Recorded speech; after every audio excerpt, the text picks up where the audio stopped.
చూస్తున్నందుకు నిజంగా కూడా నాకు చాలా బాధాకరంగా ఉంది.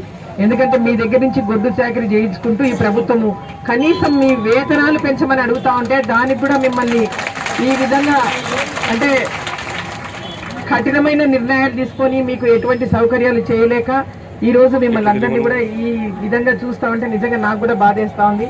ఆ రోజుల్లో నా తెలుగుదేశం ప్రభుత్వం ఉన్నప్పుడు 6,000 ఉండేది, 4,000 ఉండేది, 10,000 చేశారు.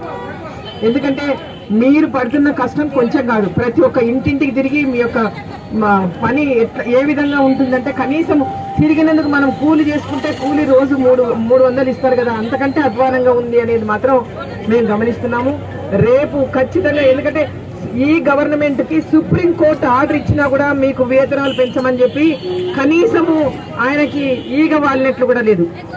ఎందుకంటే మీరు ఎంతో ఆశతోనే ఆ రోజు మీరు చెప్తే నేను వచ్చినాక ఖచ్చితంగా నేను మీ వేతనాలని పెంచుతాను, 18,000 వరకు చేస్తాను అని అన్నాడు.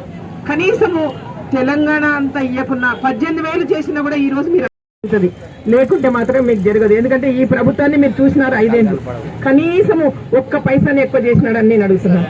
మరిన్ని వీడియోస్ కోసం ఛానల్ ని సబ్స్క్రైబ్ చేయండి, లేటెస్ట్ అప్డేట్స్ కోసం వాట్సాప్ ఛానల్ ని ఫాలో చేయండి అండ్ లింక్ డిస్క్రిప్షన్ లో ఉంది.